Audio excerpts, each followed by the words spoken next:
Hello, students. My name is Marques McMurry. Currently work for Toyota Motor Manufacturing of Kentucky.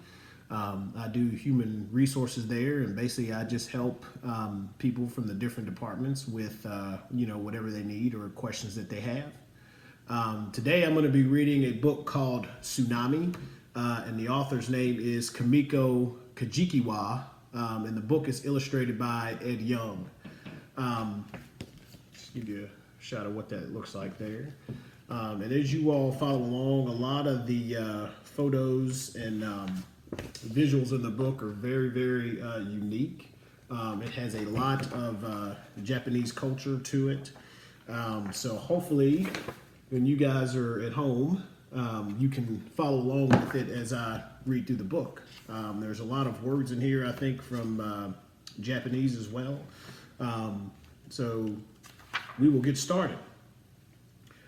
Long ago in Japan, there was a wise old rice farmer who lived near the sea. The people in the village called him Oji-san, which means grandfather. Even though Oji-san was the wealthiest person in the village, he lived a very simple life. His thatched cottage stood high on a mountain overlooking the village and the sea. People often climbed the long, zigzag road up the mountain to ask Oji-san's advice. One autumn day, Oji-san's family prepared to walk down to the village to celebrate the rice harvest. To their surprise, Oji-san did not want to go.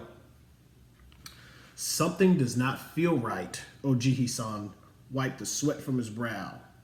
So he and his grandson, Tada, stayed home. Oji-san and Tada stood on the balcony to watch the celebration below. Nobori banners and strings of paper lanterns decorated the houses. At the temple court, men and women in village costumes danced their thanks for the many golden rice fields waiting for harvest. Oji-san felt a rumbling underneath his feet. An earthquake is coming, he said. And presently an earthquake came, a long, slow, spongy motion. The house rocked gently several times. Then all was still. This shock was not strong enough to frighten anyone. The people kept celebrating. But Oji-san, who had felt hundreds of earthquakes in his time, thought this shock was strange. Oji-san turned his keen old eyes anxiously toward the sea. It had darkened suddenly. It was moving against the wind. The sea was running away from the land. The beach grew before Oji-san's eyes. He had never seen anything like this, but he remembered what his grandfather had told him when he was a child. Oji-san shivered. Tsunami. The monster wave, he whispered. But none of the villagers realized the danger that they were in. Oji-san watched as the whole village ran to the beach and even beyond the beach to watch the sea. Oji-san knew he must get the villagers out of danger. Tada, hurry, he said. Light me a torch. Tada lit a Teimatsu torch at once. Oji-san raced with it through the fields, setting fire to his golden rice. The sun-dried stalks caught like tinder and burst into enormous orange flames. Massive clouds of black smoke whirled into the sky. Tada, terrified, ran after his grandfather, crying, "Why, Oji-san? Why?" But Oji-san had no time to answer.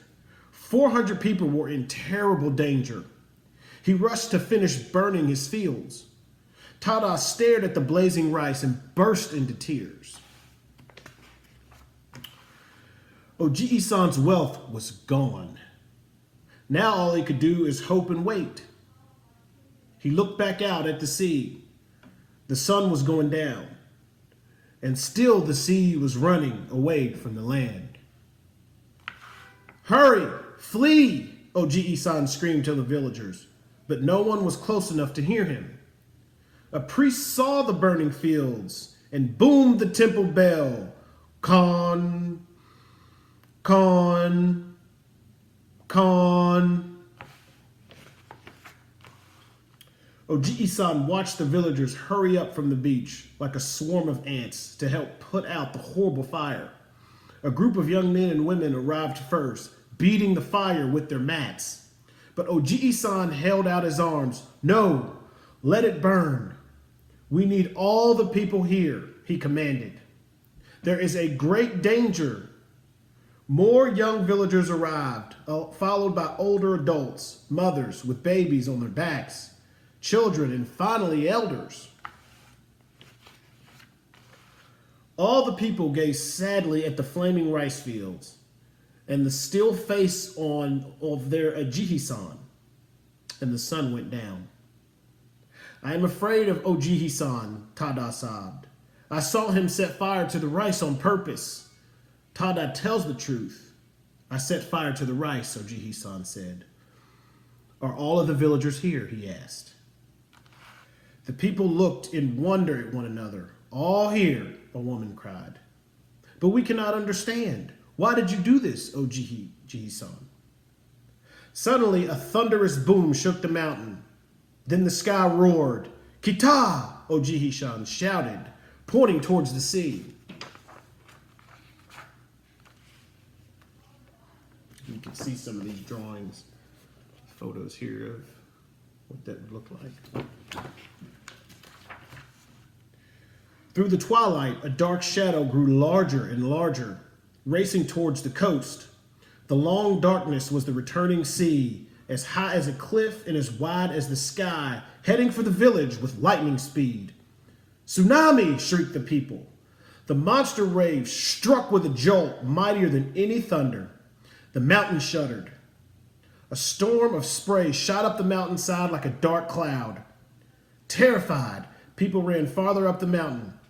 When they looked down, they saw the angry white sea swallowing up the village. Then the sea drew back, tearing out the land as it went. Twice, thrice, 4 times, the sea devoured the village. Finally, the sea returned to its ancient bed, still raging after a typhoon. For a long while, no one could speak. All stared in shock at the destruction below. There were no more houses. There were no more rice fields. No more temple. The village had disappeared. At long last, the sea calmed. Tada ran to Oji-san and hugged him. That was why Oji-san set the fire to the rice, he thought. Hey there, Oji-san was now as poor as the poorest. His wealth was gone, but he had saved 400 lives. The whole village bowed before Oji-san and thanked him. Oji-san smiled. My house remains, he said, and there is room for many. Then he led the way to his house. The people never forgot their debt to Oji-san. When better times came, they built a temple to honor him. On its front, they inscribed Oji-san's name in gold. 100 years and more have passed, but Oji-san's temple still stands. And the villagers still give thanks to the good farmer who burned his rice fields to save the people. And that is the end of our book, Tsunami. Again, the author of that is Kimiko Kajikawa. And hopefully you guys were able to follow along and read through the good book with me. Thank you.